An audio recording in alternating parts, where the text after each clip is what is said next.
Hoje é dia 15 de maio de 2022, 13 horas. Num domingo,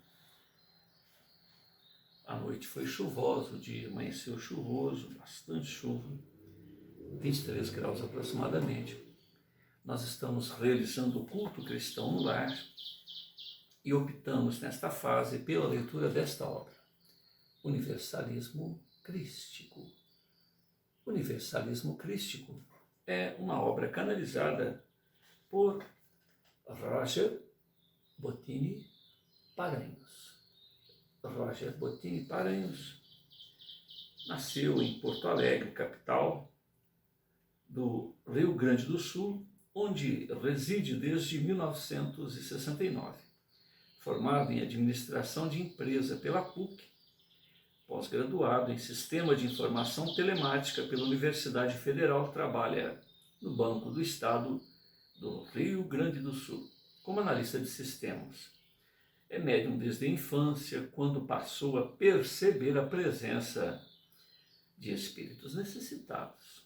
Posteriormente, instrutores da espiritualidade o convocam para o trabalho que ora realiza através da divulgação de verdades imortais. Atualmente dedica-se em especial à missão em promover, divulgar a visão espiritual do terceiro milênio, universalismo crístico, que é justamente o tema central deste mesmo livro. Esta obra surgiu em 2007 e ela foi precedida por 6 outras obras anteriores que prepararam o caminho para que os conceitos atuais, fossem aqui exarados. Hermes diz que o homem nada sabe, mas é chamado a tudo conhecer. Em 2000, os autores espirituais lançam a história de um anjo que há vida nos mundos invisíveis. No ano de 2001, sobre o signo de Aquário, narrações sobre viagens astrais. 2002, a revolução espiritual do Antigo Egito, Akhenaton, a obra, 2004, orientações espirituais para o terceiro milênio, a nova era, é o título. 2004, libertador de Israel, Moisés, este é o título. 2005, em busca da terra prometida, Moisés 2, é o título. Em 2007, o futuro das religiões, universalismo crístico. Universalismo crístico, o futuro das religiões, é um livro profético que procura preparar a humanidade para a visão espiritual do futuro. A busca consciente de espiritualidade, em oposição à submissão religiosa atual, que escraviza, cria cabrestos, embaraços, as liberdades de consciência, ao invés de libertar aqueles que buscam esses conceitos na ânsia de compreender a si próprios e compreender a vida imortal. Adotando uma metodologia simples, filosófica, baseada em 3 alicerces principais: amor ao próximo, compreensão de que no relacionamento devemos respeitar as opiniões alheias, ouvir mais do que dizer, tendo em vista que somos únicos. Temos a companhia de nós mesmos em toda essa jornada. E nesses fóruns, nesses colóquios, nesses momentos em que paramos para trocar ideia a respeito de nossa caminhada com outras pessoas, nada mais oportuno, nada mais prudente, nada mais sábio que ouvir, até mesmo para saber no que servir com a nossa própria experiência.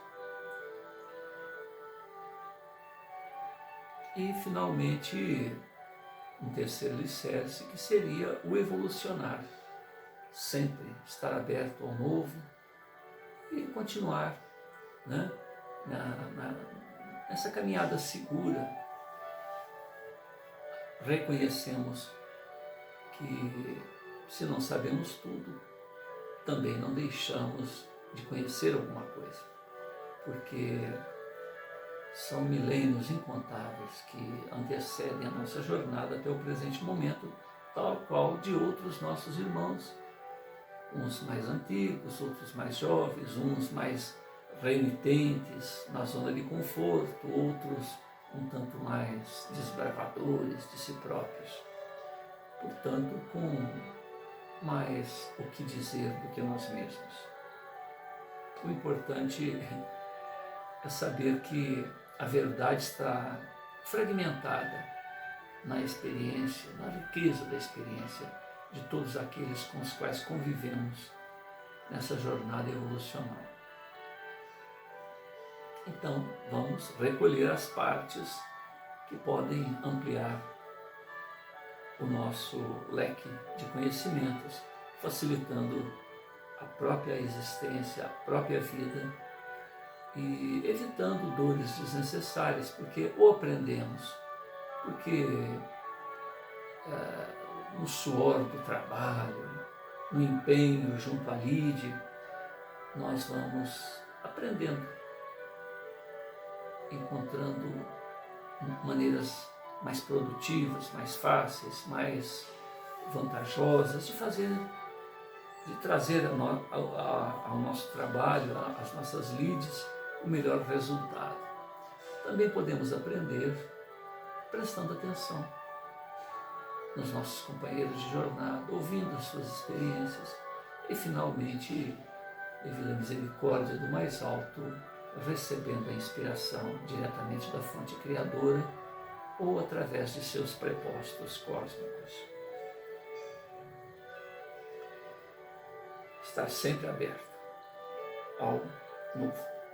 O autor nos apresenta a ideia central que procura unir os pensamentos de todas as religiões e propõe um mecanismo evolutivo para que essa proposta se mantenha sempre atual e dinâmica, resolvendo o maior problema das religiões, estagnação em meio a um mundo em constante movimento. É justamente nessa parte,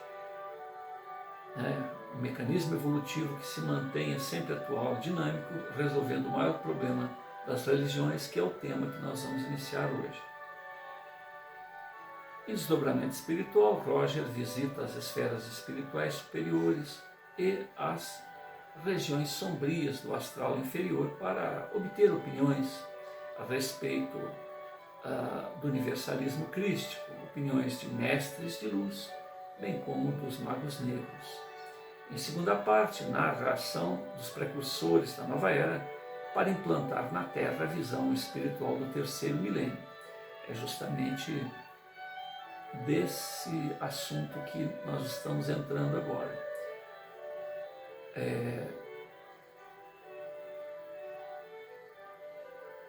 Roger conta a história de um rapazote de 17 anos, um idealista, que, tendo recebido a inspiração do alto, ele conversa com mais 4 outros amigos, fala a respeito dessa ideação, dessa necessidade de preparar para outros jovens como eles mesmos no futuro um ambiente onde dogmas, preconceitos, embaraços naturais na busca da compreensão de nós mesmos, de nossa destinação, de nossa origem, sejam aliviados, sejam superados. Ele percebe que há muitos cabristos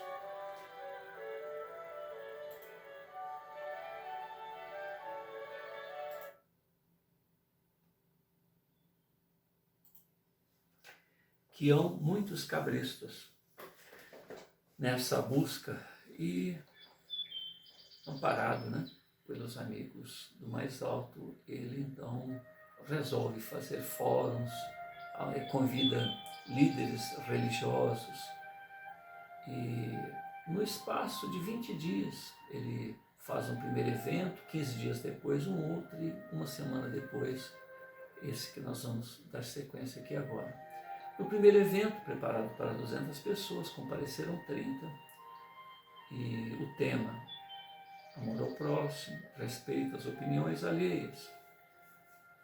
E isto gerou tanta expectativa nas pessoas que ouviram que no segundo evento mais de 200 pessoas compareceram e o tema era a reencarnação, a lei do karma, a lei de causa e efeito. E ali religiosos com suas comitivas se fizeram presentes. Um grupo disse que o Rafael estava equivocado, que aquilo era coisa do tinhoso, que todos ali iriam para o lago do inferno e saem dali vociferando. Uma senhora, logo que inicia-se a reunião, fica tão chocada com a segurança do Rafael, os conceitos lúcidos que apresentava, que ela entra em conflito consigo mesma. Afinal de contas, desde criança ela teve uma catequese, teve uma forma de levar a vida, e como a sua estrutura ficou abalada diante da segurança da exposição de Rafael, ela prefere abandonar o local, entre lágrimas. Então esse segundo evento teve aí esses entreveros, né? Rafael permaneceu sereno, se desculpou se esses conceitos agridem ao status quo, mas isso é inevitável. O próprio Rafael não diz que a maneira com que ele está apresentando, os conceitos que ele está apresentando, são verdades definitivas, mas sim verdades relativas, justamente por isso abertas ao contraditório junto aos presentes. Mas quem foi criado, catequizado para impor e ser imposto, a ele foram impostos cabrestos que ele retribui àqueles que resolvam ouvi-los. Então, como isso não medrava, né? não dava resultado naquele fórum, essas pessoas não toleraram a exposição e foram embora. Surpreendentemente, apesar de toda essa situação ali pouco agradável, terceiro evento, aí é que a coisa pega, a necessidade até de um puxadinho, porque no primeiro evento Rafael falou de boca a ouvido, não houve nem necessidade de microfone devido ao grupo de pessoas. No segundo evento houve necessidade de microfone, caixas de som. No terceiro evento houve necessidade de um recurso extra ali, porque tinham que falar com pessoas que ficaram até na parte externa, no local do evento. Então, o jovem Rafael, orientado pelo alto, ao lado de sua alma gêmea, Érica, impressiona multidões com sua sabedoria, lucidez espiritual, inspira idealistas, tal qual ele e seu grupo, e silencia retrógrados ortodoxos. Silencia porque contra fatos, contra argumentos é complicado a irreverência, né? A imposição. Um livro que funde os estilos já apresentados em Sob o Signo de Aquário e a História de um Anjo. Como diz Hermes, todo aquele que deseja ser livre à busca da verdade, o siga nas próximas páginas. Então nós estamos aqui no terceiro fórum, promovido por Rafael e seus amigos. Um pequeno grupo que, nós estamos na página 162, um pequeno grupo que rodeava então percebeu que estava na hora de começar a exposição do notável jovem e se acomodaram. No início desse terceiro evento, Rafael foi abordado ali 40 minutos antes de começar o evento, estava lotado, não cabia mais ninguém. E as pessoas se chegaram para se aconselhar com Rafael. O evento seria o quê? A evolução dos conceitos. Mas a moça vai pedir um conselho referente à vida a dois, referente a problemas que ela tinha com seu conviva, com seu namorado, né, com o qual já estava morando. E Rafael se arrisca a dar algumas opiniões, muito embora tenha preliminarmente dito que não seria a pessoa ideal, porque afinal de contas, 17 anos, né? Acho que nem namorado ele tinha ainda. Então, mas era um corpo jovem e ali estava uma alma antiga, uma velha alma, muito experiente. E apesar de sua humildade, né, em dizer que pouco poderia acrescentar ao tema, ele faz aí uma colocação muito interessante que pode ser vista, né, na leitura anterior que nós fizemos. Parece que é o bloco 22, esse deve ser o bloco 23. Foi o dia 12 desse mês. E agora, depois teve uma outra pessoa, enfim, né, ele descobre que ele teria que ser conselheiro, que ele teria que dar opiniões em assuntos diversos, e isso faz com que ele fique um tanto mais reflexivo, porque ele percebe que teria que dar uma acolhida a tantos corações, a tantas necessidades, a tantas dificuldades, que a pessoa aproveita aquele evento para questionar sobre os seus conflitos existenciais. Enfim, é um desafio. Somente uma alma muito experiente, mesmo num corpo jovem, para ter o quilate necessário para enfrentar toda essa provocação, vamos dizer assim, no bom sentido, né? Todos esses questionamentos variados e manter a serenidade para que esta fina sintonia entre ele próprio e a fonte criadora não se perca. Então o pequeno grupo percebe que está na hora de começar o evento, apesar de que aquela reuniãozinha ali que antecedeu já era uma aula fantástica, e se percebe que o público eram os que já participaram nos dois eventos anteriores e certamente uma outra quantidade muito grande de pessoas que ficaram interessadas com o Diz que me diz, né, que foi surgindo a partir das pessoas que participaram dos eventos anteriores. Rafael, então, faz uma preliminar, rememorando aqueles que participaram dos eventos anteriores a respeito do amor ao próximo, do respeito à opinião alheia. Isso não tem muita dificuldade, porque quem poderia se contrapor a isso? Depois ele faz uma rememoração a respeito do segundo alicerce do universalismo crístico, que é justamente uma verdade que está no coração de todos nós, em saber que se plantou, a semente vai germinar e vamos colher os frutos sazonados e bons, ou os espinhos que deixamos acontecer na trajetória de nossas existências. Então, tem-se aquilo que fez de si próprio. Essa é uma verdade universal.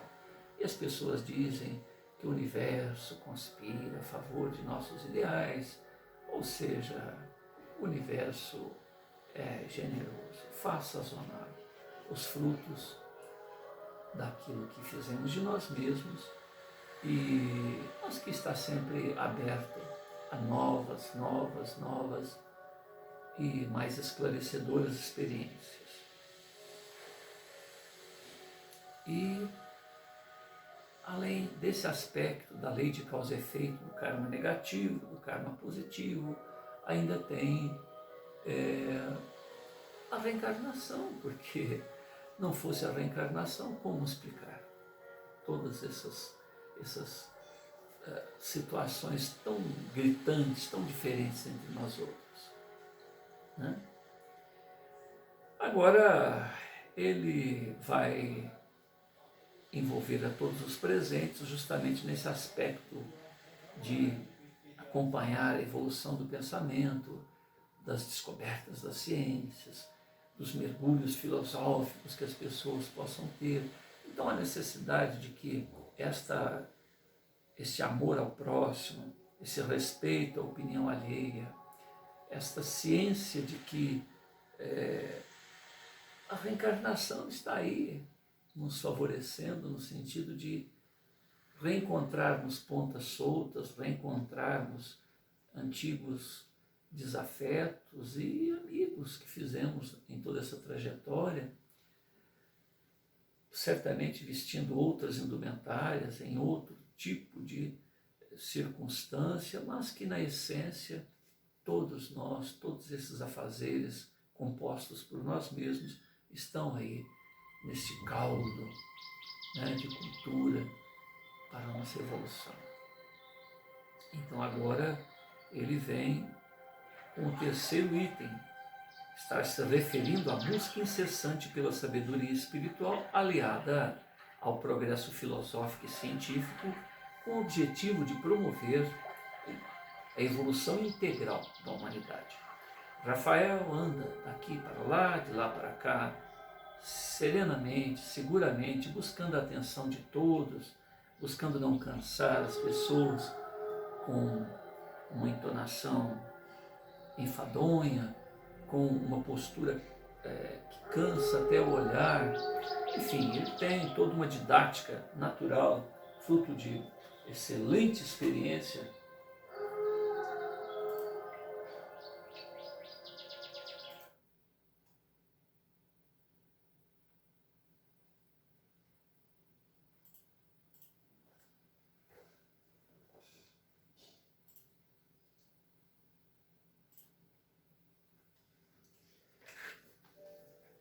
E assim as pessoas vão absorvendo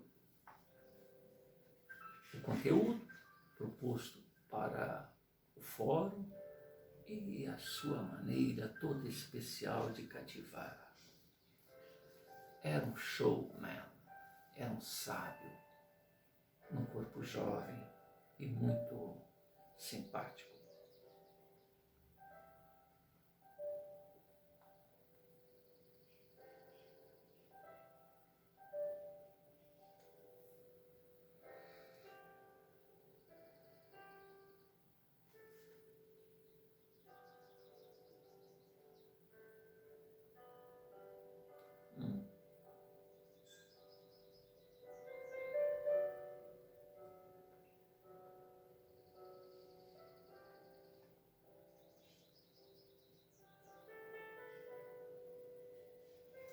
Depois dessa explicação inicial, vamos entrar então no terceiro e último alicerce que identifica a visão espiritual para a nova era. Estou me referindo à busca incessante pela sabedoria espiritual, aliada ao progresso filosófico, científico, com o objetivo de promover a evolução integral da humanidade.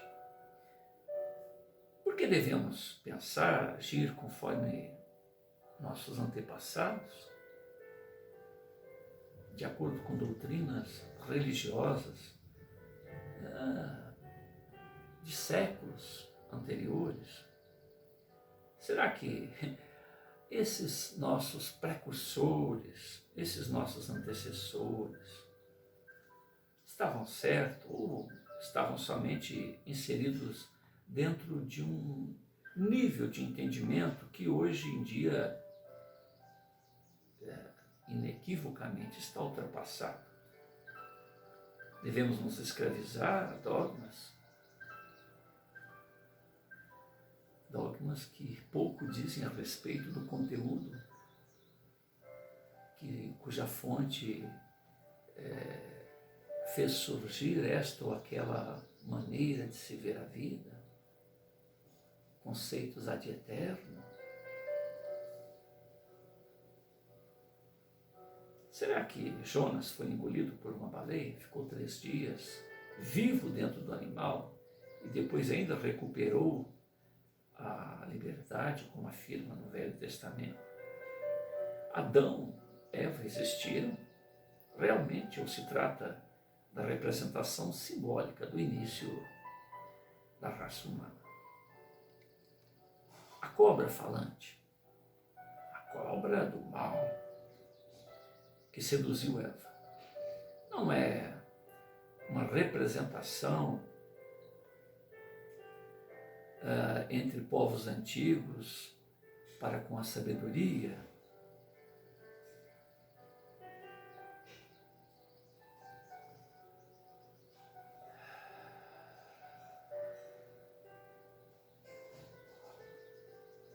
Quer dizer que não se poderia buscar conhecimento?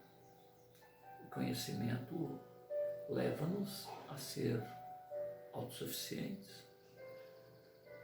Então não se poderia comer da fruta do conhecimento do bem e do mal. Havia necessidade de sermos eternos bebês, paparicados, cuidados, trocadas fraldas diariamente. A quem interessa manter o povo na ignorância?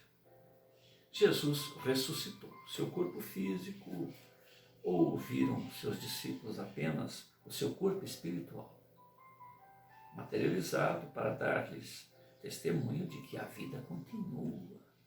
A imortalidade é um fato presenciado em várias oportunidades, mas eram lá os mesmos átomos que compunham aquele corpo físico abatido lá na crucificação.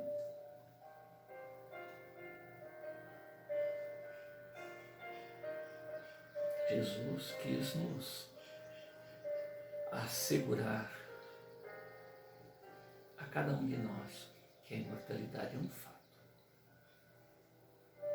Mas os meios utilizados podem ter sido outros que não o ressuscitar daquele corpo abatido na cruz. As palavras de Jesus serão realmente aquelas que acostumamos ler nos evangelhos canônicos? 4 são os evangelhos, mais de 40 foram encontrados.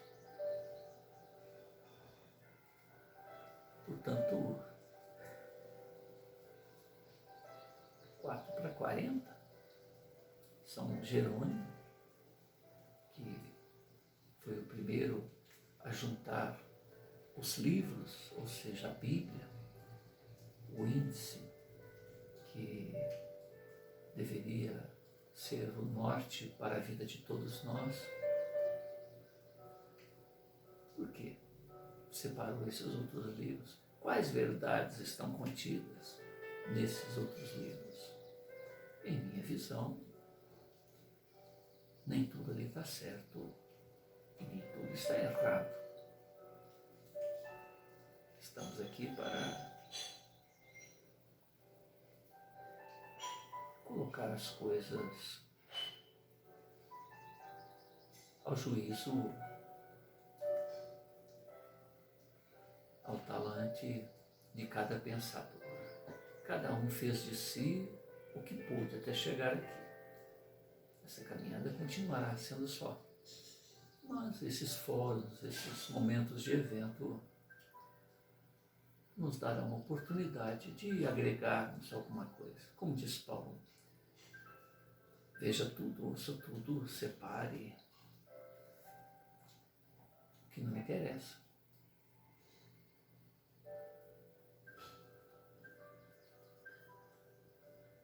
As palavras de Jesus serão as mesmas que nos acostumamos a ler nos evangelhos canônicos, ou serão decorrência de uma compreensão limitada dos discípulos em exarar, em repassar, em rememorar o que disse Jesus, que não escreveu nada?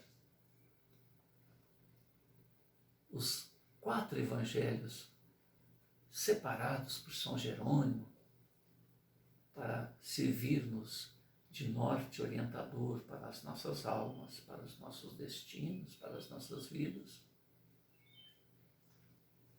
Foram escritos 50 anos, 100 anos depois do evento. O quanto de alteração, o quanto a memória não esqueceu. O quanto depois de escritos em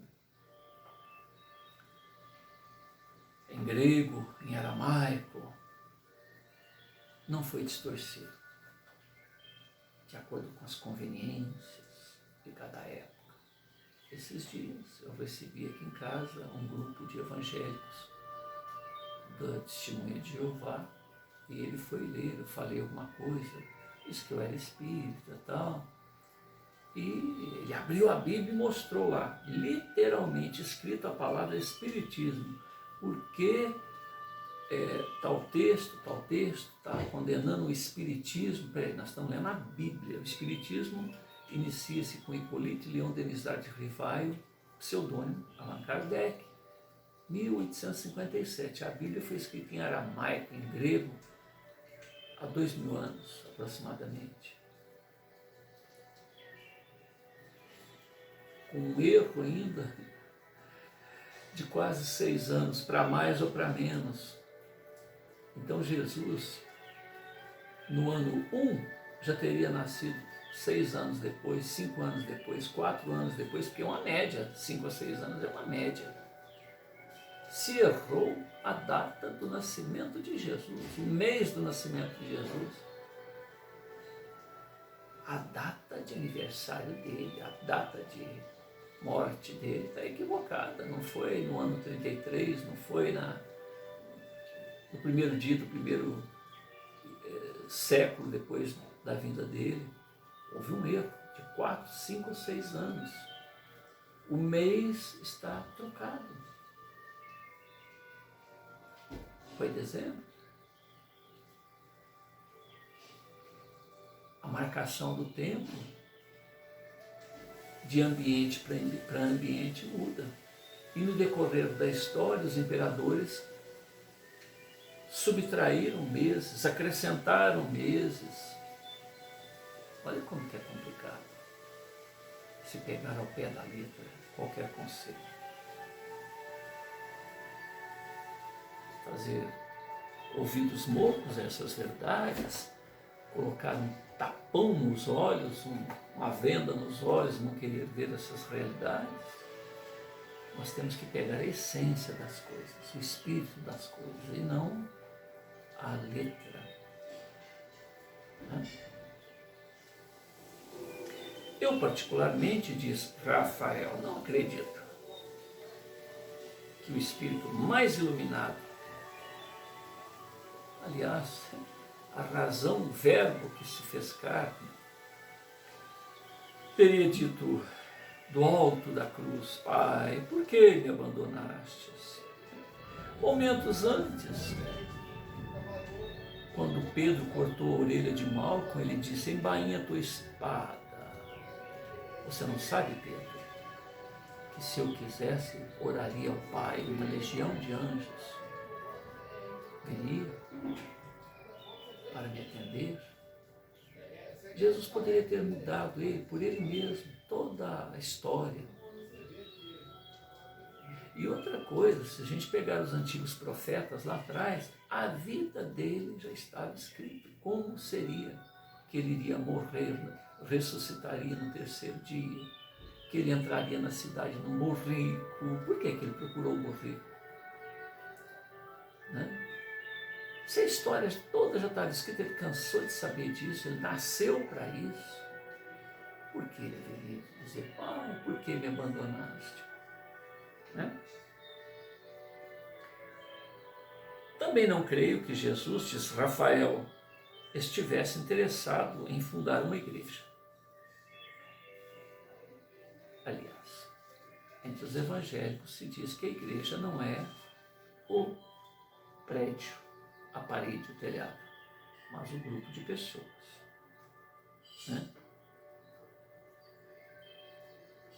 Então Jesus não estaria interessado em fundar uma igreja, assim como os evangélicos oficiais relatam, embora contrariados pelos textos apócrifos. O templo que Jesus deseja fundar era do próprio coração de cada um de nós.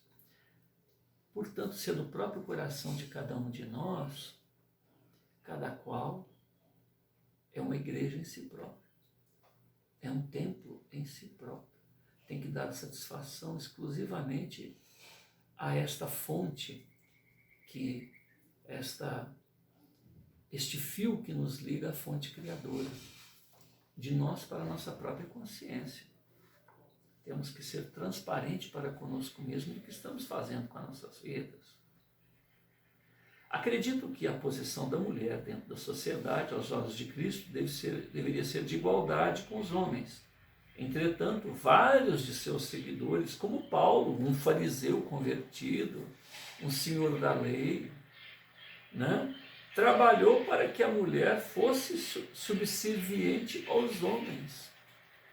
Essa subserviência quem propôs foi Paulo, não foi Jesus. O que dizer sobre Maria Madalena? Era uma prostituta endemoniada ou uma das mais importantes discípulas do Cristo? Para quem foi que ele apareceu logo que ele, abre aspas, ressuscitou? Foi para ela. E ela foi contada para os discípulos, eles não acreditaram. Por que foi para Maria? E chega lá, eles não acreditam, daí a pouco aparece Jesus. Vem, toma, toca aqui, ó. Veja, filha, sou eu mesmo. Né? Depois, uma segunda reunião. Porque Maria vem, Jesus aparece, Tomé não está presente. Depois, Tomé está presente, duvida da palavra até, não só da Maria. Né? O Pedro vira para Maria e fala, Maria, logo para tu ele iria aparecer para João, ele iria aparecer para a mãe dele, mas aparecer para tu. Então veja bem a preocupação de Rafael quando diz que Maria seria então uma discípula, uma apóstola, digamos assim, e não uma simples prostituta convertida.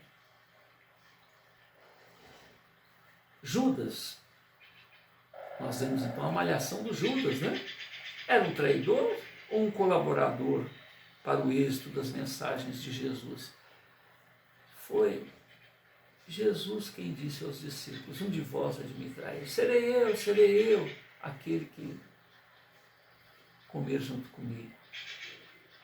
Ninguém viu, ninguém percebeu, Jesus comeu, Judas comeu. Vai, faz o que tem que fazer. Judas queria as 30 moedas. 30 moedas, ele tinha dinheiro de todo o grupo, de toda a coletividade na mão. Ele era o caixa do grupo. Por que ele precisaria de 30 moedas? Olha que pobreza espiritual da gente imaginar que eram as 30 moedas que interessavam para Judas. Judas era um discípulo fervoroso do Cristo. Ele sabia do poder que Jesus tinha. Ele imaginou que se apertasse Jesus, aí é que está o equívoco dele. Jesus faria como Elias. Elias está subindo, careca, né? Que ele tinha uma entradona na cabeça, ele dá uma olhada, aparecem ursos e atacam e matam as pessoas que o humilhavam, escarneciam. Outro momento, Elias está num local, chegam os soldados para pegar e levar à presença do soberano, e ali, vamos te levar, tal. Homem de Deus, zombando, homens de Deus, estamos aqui para te levar na presença do rei lá, imperador, né? Ele, se eu sou homem de Deus, então vai cair num raio, agora ele vai matar vocês. Cai no raio. Então a gente está mostrando que Elias, imagina Jesus. Jesus um dia, só para mostrar um pouquinho de como era, ele está lá diante de uma figueira, cuja época não era de frutos. Uma figueira que não produziu porque não era a época dos frutos. Isso está literalmente lá. E ele diz, você não serve, tal, dá bronca. Um evangelista diz que no outro dia a figueira secou. Outro diz que imediatamente a figueira secou. Então aquele que tinha o poder de curar tinha o poder de destruir, né? Jesus comandava o vento.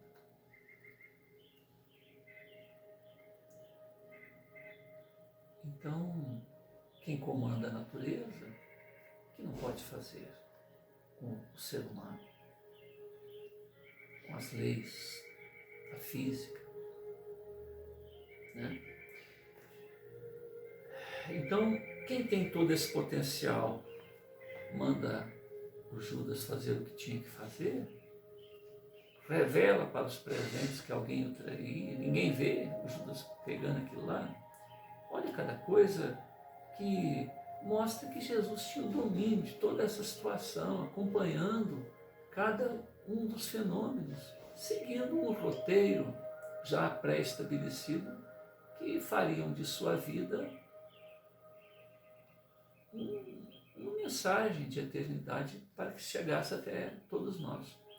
Quando Paulo, que a gente se referiu agora há pouco, ainda perseguia os cristãos, os discípulos lá perguntavam se poderia passar a mensagem para outras pessoas, para outros povos. E não, para isso eu tenho vaso escolhido. Vaso escolhido. Paulo estava perseguindo os cristãos e ele já era escolhido para fazer o serviço que nenhum dos discípulos teria capacidade para fazer.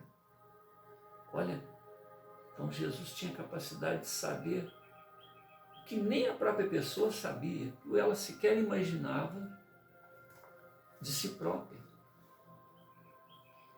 Rafael medita mais alguns instantes e prossegue. Tudo isso deve ser analisado, porque na verdade essas informações não são de Deus, mas sim dos homens. Nada mais que interpretações humanas, adequações da mensagem ao status quo, aos interesses imediatistas, se referendo às superficialidades de cada uma dessas crenças. Razão pela qual se tem que se tirar essas formalidades, essas gosmas que foram agregando no decorrer dos tempos, na essência pura da mensagem de onde ela proveio. Mensagens essas de origem cristã, mensagens essas de outros profetas, de outros enviados de Deus, preparando muitas das vezes, como Sócrates, para a chegada da mensagem do próprio Messias. Mas o tempo formou uma crosta, uma formalidade, um ritualismo, dogmas, preconceitos, que certamente nada tem a ver com a essência da mensagem. Em um determinado local da Bíblia está escrito que o Espírito, quer dizer, o Espírito Santo, aquele enviado de Deus, está sujeito ao profeta. A mentalidade do profeta interfere na fonte da mensagem. Se a gente pegar uma mensagem, passar para uma pessoa, ela passa para outra, 4, 5, 10 pessoas depois, não tem nada a ver mais aquela mensagem com a origem. Nesses milênios, quantas e quantas distorções. Há necessidade de se espanar, então, a poeira do tempo, das verdades essenciais. Mas para isso precisamos estar abertos. Né? O que nós perdemos? Estamos buscando a verdade. O que perdemos? Há um choque, certamente, nos nossos conceitos existenciais devido a ter sido doutrinados. Sair da zona de conforto. É tão fácil ir no nosso culto, deixar um valor lá no gasofilácio, como fazia o pai do Rafael, e estar de bem com a própria consciência. Era uma formalidade, o dinheiro era uma formalidade que ele assistia durante o culto religioso, Isso para ele era suficiente, mas Rafael não. Rafael buscava um tanto mais. Buscava, inclusive, espanar essa poeira, essa gosma que se formou na essência da compreensão de si próprio, da compreensão do existir. Então devemos compreender que com o passar dos séculos a humanidade evolui, adquire uma nova compreensão, novos conceitos, e aqueles outros conceitos que agora, no século XX, século XXI, ainda estão presos à época medieval, não atendem mais à verdade, cuja essência todos devemos almejar. Pelo contrário, esse ritualismo, essa formalidade, leva-nos muitas das vezes ao materialismo. Leva-nos muitas das vezes a... É tão infantil que é preferível entender que nada disso tem valor. Então, muitos materialistas, muitos ateus, assim decidem por viver em razão, além do comodismo, né, além de não buscarem a essência das coisas, que poderia também ser cobrado por esse lado, mas também acaba sendo um comodismo.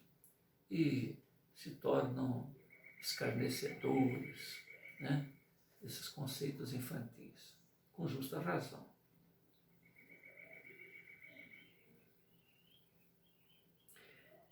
E, portanto, a verdadeira fé compreende a mensagem, o objetivo, né, dessa mensagem. Evoluir para nos tornarmos seres iluminados, espíritos iluminados, à imagem e semelhança do Criador. Hoje em dia as religiões não atendem mais a esse nível de compreensão. Tanto é assim que cada vez mais se nega as religiões por não encontrar eco em seu coração diante do alcance da compreensão que a humanidade atingiu e a forma medieval com que a religião é apresentada. Então, gerações futuras, com mais recursos, com mais potenciais, com mais alcance intelecto, emocional, cognitivo e um alcance espiritual, talvez até com recursos paranormais, tiver que abraçar esses conceitos medievais de religião de hoje, isso não é possível. O terceiro fundamento do universalismo crístico talvez seja o mais essencial para o avanço, para que ingressemos nessa nova era e manter vivo, né, essa busca, esse interesse de cada um de nós pela essência de nós mesmos, mantendo a consciência espiritual. Porque poder-se-á buscar esses conceitos dispensando a espiritualidade por puro preconceito, criando um dogma de preconceito. Então o materialista tem um dogma do preconceito contra qualquer explicação espiritualista. Sequer considera, sequer avalia. Como disse na primeira reunião, e aqui afirmo, não é uma verdade absoluta o que aqui expomos, mas não é uma lei áurea, né? Mas um tema a ser refletido, analisado. Algo que some a cada um de nós. Tudo está aberto à troca de ideias, a um estudo, um debate filosófico, científico, um impulsionar do saber espiritual para o futuro. Não é possível que no início do terceiro milênio ainda sejamos escravos desses conceitos, como disse, medievais. Ser subserviente a Deus como uma entidade externa, pelo contrário, somos fagulhas oriundas desta chama, desta fogueira cósmica. Deus está dentro de nós e não fora de nós. Jesus disse, vós sois deuses, aquilo que eu faço, não. Podeis fazer e muito mais, se o quiserdes, se o buscardes, se empenhardes para isto. Por ressonância harmônica, iremos colher da própria fonte esses conceitos. A princípio, sentindo. E à medida que as nossas ferramentas psíquicas se desenvolvam, iremos alcançando um tanto mais, compreendendo um tanto mais. Né? O Criador não deve ser visto de forma paternalista, como se servisse apenas para atender nossos lamentos, as nossas infantilidades, mas que possa ser a inspiração, o exemplo. Deus fez tudo e se sujeita aos limites da nossa compreensão para irmos percebendo momento a momento, de acordo com o nosso evolucionar nos milênios, uma compreensão mais profunda em relação a nós mesmos, a princípio, e consequentemente compreendendo-nos, nós que somos fagulhas oriundas da fonte criadora, possamos entrever um tanto mais, cada vez mais, a grandeza e a complexidade do autor da vida.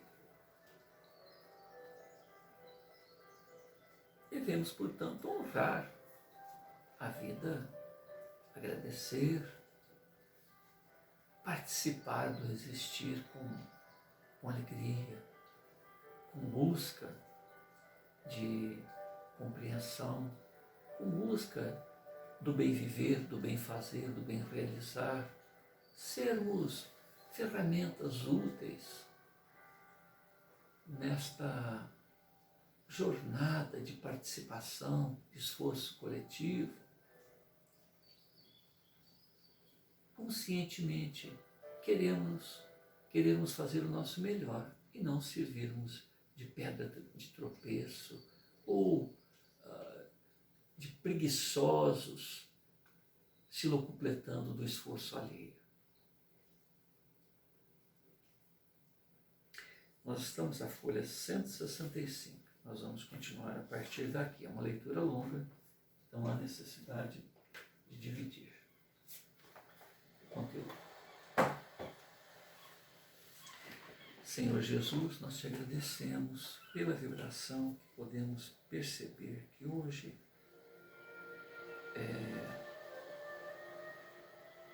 colhemos e encontramos, e que ela possa ser a referência para o nosso dia a dia, para a nossa evolução espiritual, para o nosso encontro conosco mesmo. Muito agradecido, meu Deus, muita paz a todos que nos ouvem. Agradeço a Hermes, a Kenaton, a Matias pelas boas vibrações. Agradeço ao Roger Bottini Paranhos por nos dar este lumen, por nos dar esse roteiro, esse mapa, para que possamos dar uma direção aos nossos conceitos existenciais. Que o mestre dos mestres, que o nosso amigo maior,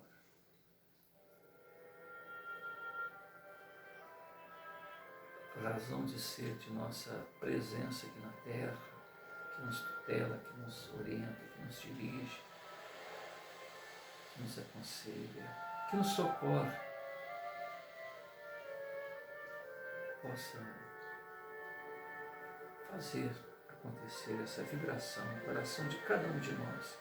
E quando revermos esta gravação, revermos este momento, este encontro, possamos sentir quantas vezes necessário que aqui está sendo exarado.